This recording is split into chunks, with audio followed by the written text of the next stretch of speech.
Here are the most recent developments in what I am calling World War Chicken right now, being played between the United States, Russia, China, and North Korea. Don't mess with us. North Korea threatens to turn the U.S. to ashes with super mighty preemptive strike. That's right. Kim Jong-un is warning the U.S. he's ready to launch a super mighty preemptive strike. Super mighty are the adjectives that he decides to use there. There you can see, actually, this is a video from them staging an event with a video that had a missile blowing up the United States, and then they all cheer. Now, Mighty Mouse, Kim Jong-un, with his super mighty missile strike. Yeah, there's the video that I'm referring to.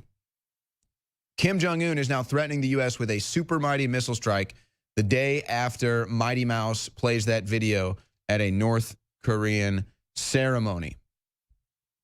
Now, Trump is saying that China is on his side with this issue. Trump praises Chinese efforts on North Korea menace, and this is, of course, on the eve of North Korea warning of the strike. So there's been some developments between the United States, Donald Trump, and China, and the president of China. President Xi comes to town. They have a great meeting. Everybody's heard about the beautiful chocolate cake. Trump he takes a pivot on the currency rigging rhetoric, but now seems to be getting his way as far as China and their handling of North Korea. Was that perhaps brinkmanship the entire time? But it does look like China is not going to back down from North Korea. We'll get into that more in a second. But now, the latest news is that North Korea is also advancing their submarine missile program. North Korea is making rapid progress on developing submarine-launched ballistic missiles and missile firing range submarines. So this is according to the United Nations. So perhaps there's a worry there about North Korea's advancing technology, and the United States and China want to get out ahead of it. There was that odd flight path by a naval air vessel out on the coast of California. They never really let us know what that was about. Could they have found a strange submarine in the area? Could it just have been tests? I don't know. We know war games are going on. But according to the UN, North Korea is advancing their submarine missile program, stealth warfare. Could this be why the United States sends nuclear sniffer plane to Korea?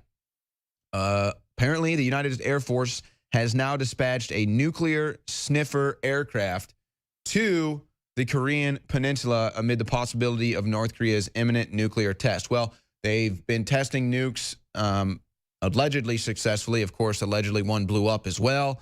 And they claim they're going to do this weekly. The United States has said stop. Apparently, they're advancing now their submarine program. So the United States is now sending a nuclear sniffer plane over there, I guess, to monitor whatever activity Kim Jong-un is actually up to. Now, here's a story from The Guardian, and this is where you question whether this is actually going to come to America, come to your backyard, or not. North Korea nuclear threat. Should California be panicking? As rhetoric between North Korea and the United States ratchets up, should major cities on West Coast be worried about a missile strike? Experts say the answer is tricky.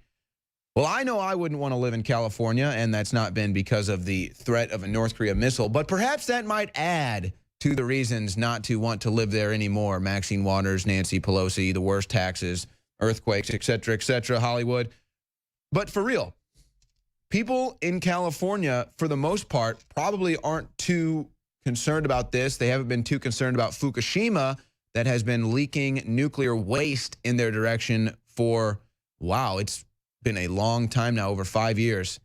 So will they be concerned about North Korea's nuclear testing? Now, the interesting thing about this to me is, so these are all these war games going on. Is this real? Is this a real threat? I mean, are we really staring in the face of World War III right now? And all of these, I'm not sure if that's the North Korean military. I think that's actually the Chinese military that we have on the screen right now. But, you know, they want to do all of these drills where they have thousands of people marching in the street with the North Korean leader there saluting and waving to everybody. They have these big missiles that they truck out through the street that are probably fake. They're not even real. Is that how out of touch with reality Kim Jong-un and these people really are? I feel bad for the oppressed people of the North Korean regime, but is that how out of touch with reality that they are? They have cardboard signs. They have all of these elaborate displays that are 50 years past. Nobody has crazy displays like that every year, except, as far as I'm concerned, North Korea and perhaps China as well. However, I don't think China is bluffing. I don't think China marches fake weaponry out during these marches. Maybe they do, maybe they don't. But should California start panicking? Is this a real issue for California? They don't care about Fukushima. Would they care about World War III? I'm not too sure about that. These are the same people that elect Nancy Pelosi and Maxine Waters over and over again.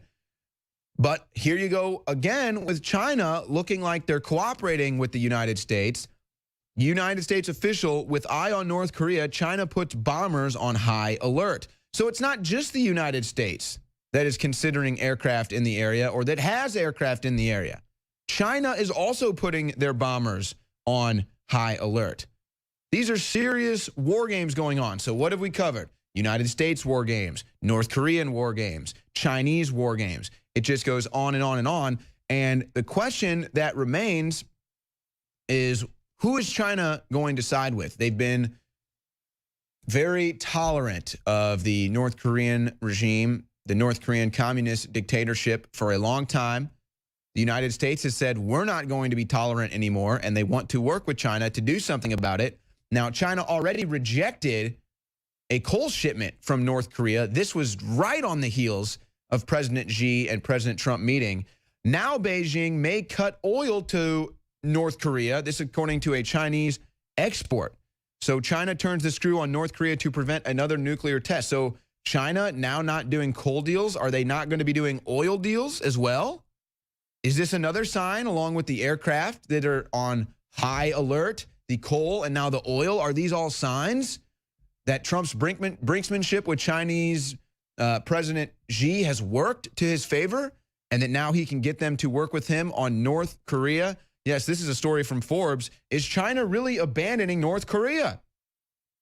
Many people say it's China that has been the, how would you say it, country that has allowed North Korea to get to the point where it's at. China is right there. China is the superpower of that region. And North Korea has just been able to operate freely. Kim Jong-un, the dictatorship, maybe finally it looks like China is going to do something about it because Donald Trump said, I want to do something about it. And in order to make deals with you in the future, I'd like to make a deal right now with North Korea. And it appears as though that might be going on. But of course, folks, it is still early.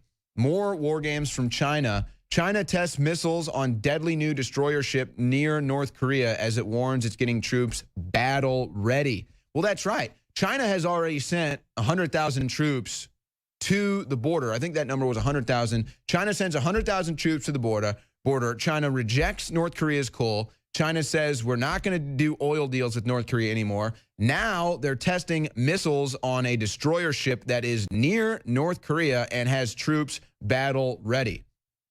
Battle ready for what?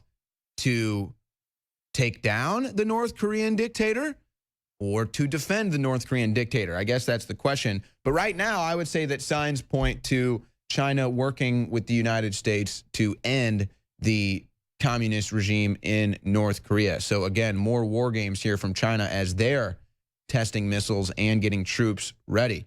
Russia, and here comes Russia to enter the picture. Russia moves troops, helicopters, and armored vehicles to its border with North Korea as Putin braces for war. Footage allegedly shows a mass military mobilization about 11 miles from its border with North Korea. Now, they've been doing this on their border, which would be close to Alaska as well. But again, so now you've got China putting pressure on North Korea, and you also have Russia putting pressure on North Korea. Now, this is interesting considering right now I don't think the United States and Russia are getting along. Of course, this is according to Trump and Tillerson, But could they maybe find equal ground or common ground in the desire to remove the oppressive dictator Kim Jong-un from power in North Korea? So maybe Russia looks past Syria for now. Maybe there was brinksmanship in Syria. Maybe it was just a test for something more. But it does look like even Russia is getting involved into the war games with the United States, China, and North Korea. Now, taking things to another level, Russia claims it can wipe out entire U.S. Navy with a single electronic bomb. In bizarre propaganda report, Russian news report claims the electronic signal jamming weapon can render planes, ships, and missiles useless. Of course, this is state-funded media out of Russia. You can choose whether to trust it or not. But they claim that with this new technology, they can just take down a plane, take out a ship, and any of the United States advanced weaponry that might be on those types of crafts, whether it be on the sea or in the air, would be rendered useless. Of course, it was a big problem at one time, our electric grid and the threat of an EMP strike, but that seems to have entered the back burner. But I wonder how much veracity they actually take this claim that Russia has an electronic bomb that can take out a United States Air Force, battalion or a Navy ship or anything like that. I wonder if they take that seriously, if that's Russia bluffing. I'm not sure. Here we go again, though. More out of Russia. Russian bombers again fly near Alaska for the second consecutive night. Russia flew 2 long-range bombers off the coast of Alaska, and they were within 36 miles of the mainland. And these were 2 nuclear-capable Tu-95 bombers, and they were spotted by U.S. military. So more war games coming out of Russia. And again, this is just all building up to World War III for me. I feel like they wouldn't be doing these war games to such a serious capacity if there wasn't a serious threat of war breaking out, or unless there are serious plans to either invade North Korea or to do something interventionist in the Middle East. I'm not sure what's going on, folks. I'm just trying to figure it all out, and we can see the war games being played in front of us, and all signs point to war when you see this stuff going on. It's impossible to sit here and try to report that with a straight face when it's such dire news to report, but that does appear what's going on. But what is the UN saying? The UN is saying it would be accidental, risk of accidental nuclear war growing, according to the UN. And they're trying to make this claim that basically because of all these nuclear arsenals, because of the threat of nuclear war, because everybody is sitting on their heels worried about it right now, that is what could lead to nuclear war, either a missed report via some cyber hack or this, that, or the other thing, somebody being confused about maybe this was launched, maybe it wasn't, and then nuclear war gets launched accidentally, according to the UN. Apparently, everybody is so scared right now. That's why I'm calling it war chicken. It's war chicken that's going on right now. But of course, Bill Gates, he's ready, folks. Bill Gates says terrorists could wipe out 30 million people by weaponizing a disease such as smallpox. Hold that picture right there. Yeah. Let me just ask, what kind of a terrorist, in fact, let's not even use the word terrorist, what human being, what individual would have the capacity to actually make or weaponize a disease? What kind of a tech genius or tech mogul or someone who has a technology in everybody's homes, who would have that capability? Who would have the capability to wipe out 30 million people with some hyper advanced weaponized disease? I don't know, Bill Gates. I have no idea, Bill Gates. Who would have that capability? We'll be right back. Welcome, everybody. This is Wardo Rants.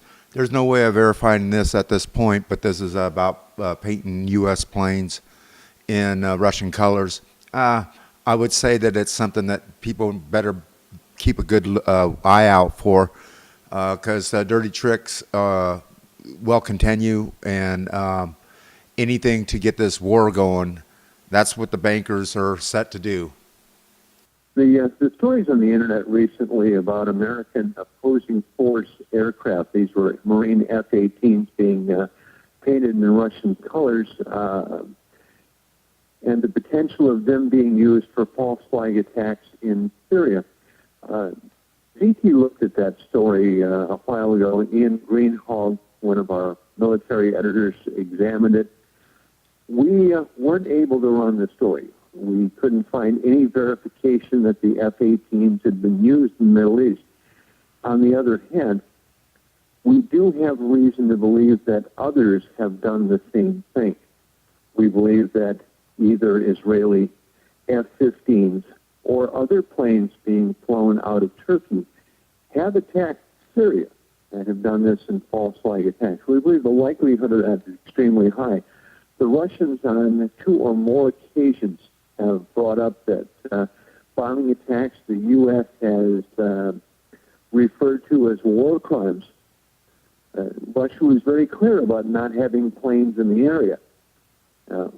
Sometimes these things may be artillery, sometimes they're bombing, and the other thing we have to look at is the story itself and some of the people who've carried it. Whenever there's a story like this and a photo like this comes out, it can be an accident, sometimes it's not.